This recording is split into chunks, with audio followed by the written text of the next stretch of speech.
জানুয়াৰ। ঐ বাপু, ডাঙৰ হলি কি হবি? পিতি, জানুয়াৰ হম। এ বৈৰা, জানুয়াৰ বুড়ে হেনো সন্তানবোৰক কয় যে তই ডাঙৰ হয় কিন্তু মানুহ নহবি দে। মানুহৰ দৰে নিশিকিবি, ভিন্ন ভাষা নহলে বুজি নাপাবি অন্য প্ৰান্তৰ জানুৱাৰবোৰৰ ভাৱৰ সাৰাংশ। কেতিয়াও নিশিকিবি অংক নহলে খেলি মেলি হৈ যাব সকলোবোৰ হিচাপ।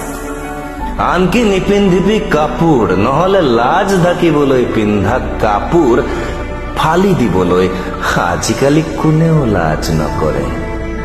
আৰে কাপোৰেই যেতিয়া নিপিন্ধিবি ফালিব কি? নিশিকিবি ধৰ্ম, নাপাতিবি উৎসৱ ধৰ্মীয়, নহলে কোনোবা আহিব কোনোবা নাহিব, কোনোবাই আকৌ হাঁহিব। মানুহ হলে সম্পত্তি গোটোৱাৰ প্ৰতিযোগিতা, ভোগ কৰিবলৈ নহয় আনক দেখুৱাবলৈ। মানুহ হলে কিনিব লাগিব মহঙা পালেং, শুবলৈ নহয় আনৰ টোপনি ভাঙিবলৈ। তাতকৈ আমাৰ জানুৱাৰবোৰৰে ভাল। না উচ্চাকাংক্ষা, না দিবা স্বপ্ন, না ভ্ৰম, না আমাৰ দুনিয়াত বৃহৎ বৃহৎ অট্টালিকা, না বৃদ্ধাশ্ৰম।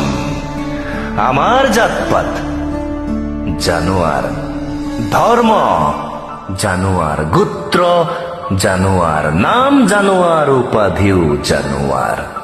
আমি জানুৱাৰবোৰ কেৱল জানুৱাৰ, কিন্তু মানুহবোৰ কেৱল মানুহ নহয়। মানুহ হোৱাৰ আগত তেওঁলোক হিন্দু, কিছুমান আকৌ মুছলমানো।